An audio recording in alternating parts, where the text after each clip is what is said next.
it's a large amount of sodium aerosol. I'm aware of at least some designs that have used helium as a cover gas. Downside of that would be, of course, trying to get it to seal. The argon's very good in that it settles in an area, it stays in an area. We could actually open ports and flanges on the top of the reactor vessel or on top of the tank, and you could do evolutions into the tank without that cover gas coming out, without letting in sufficient amount of oxygen. So helium is worth considering for the buoyancy problems, but it's got other problems of its own with sealing and with the fact that it's not going to stay in the tank if you open the tank.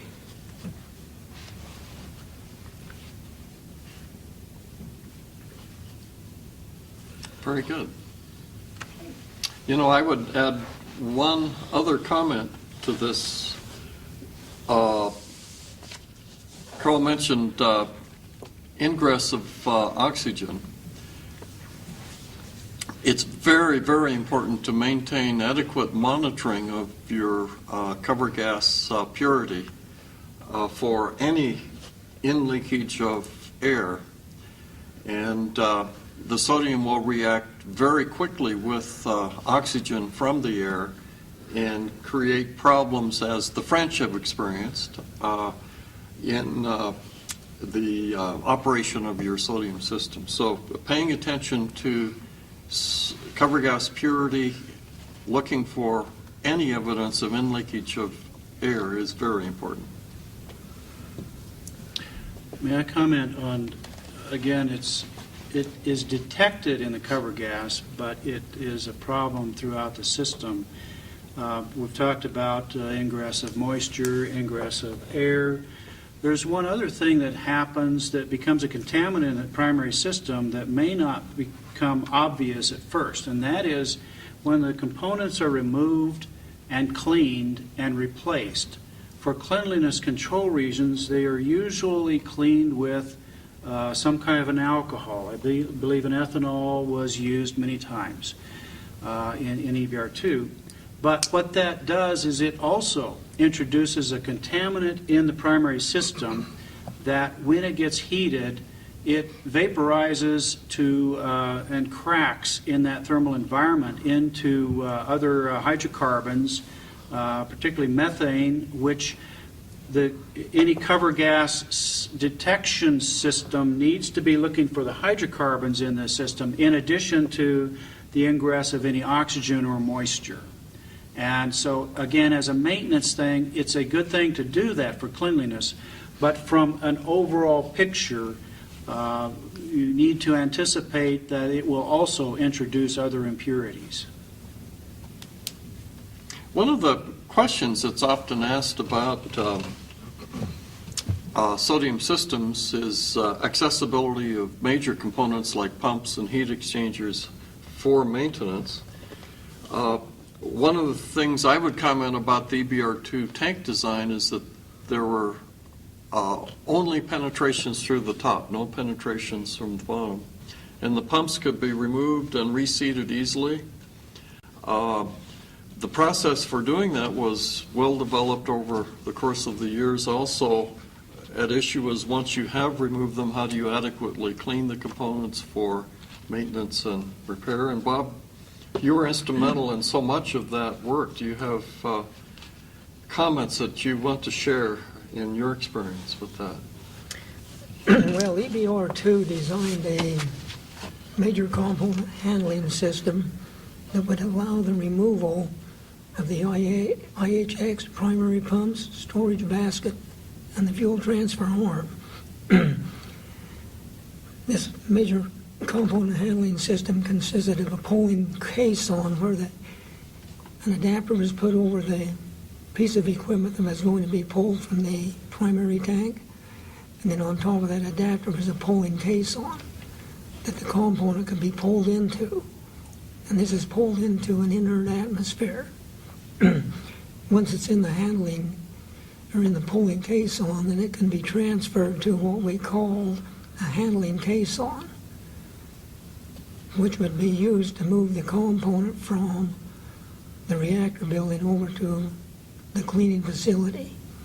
which was called a sodium component maintenance shop.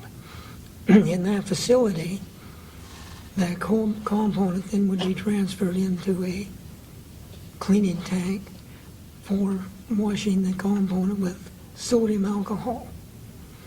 Or I'm sorry,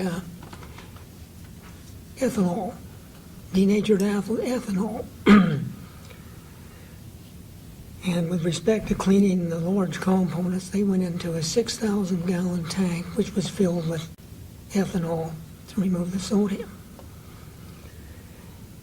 The ethanol process was selected because it doesn't create any caustic stress corrosion, which you might have with a water-based process, like the water vapor nitrogen process that EBR-ll used. Anyway, Argonne had selected the ethanol process.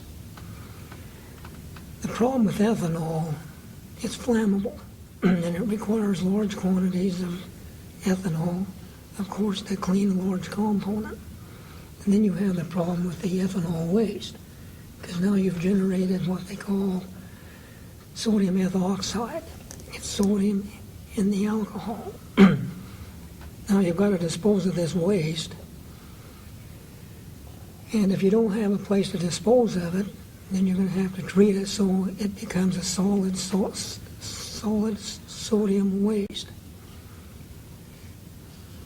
The SCMS had a facility that would take this waste and put it through a thin-filled evaporator. And when it was put in, you would add water to the ethanol waste, and that would convert it to the sodium hydroxide. A carbon dioxide atmosphere was maintained in the thin-filmed evaporator that would then convert it to sodium carbonate, just like you did in SPF. And that was deposited in 55-gallon drums for disposal at the radioactive waste management complex. Sodium did a very good job of cleaning components.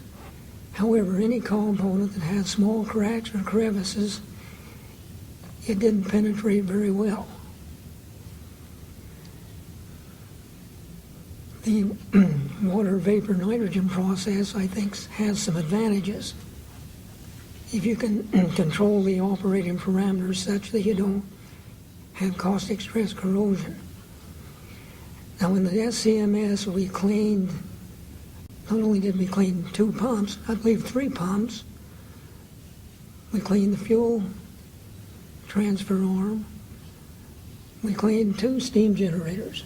Now the steam generator cleaning, of course, they didn't go in the large tank. They were placed in a pit adjacent to the large cleaning tank, and then we connected alcohol lines to them so we can flow alcohol through the steam generators.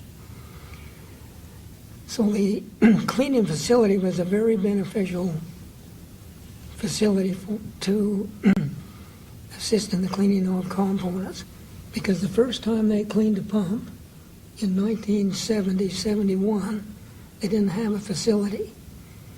They did this in January outside on a concrete pad in the middle of a snowstorm. So after that experience, they could see that they needed a cleaning facility, and a result of that, one was built. And that cleaning facility has been used to clean secondary coal traps. In order to clean a secondary coal trap, you have to drain the sodium and the impurities from the trap. And we were able to do this, and then we were able to circulate alcohol through the trap. Once the trap was cleaned, we actually reused those traps. We cut the heads off, removed the mesh, cleaned the inside up, and in some cases, eventually we went to what we call the meshless trap. We didn't put mesh in them. Weld the head back on, do inspections, do helium leak tests, pressure tests to assure the integrity of the vessel. and those traps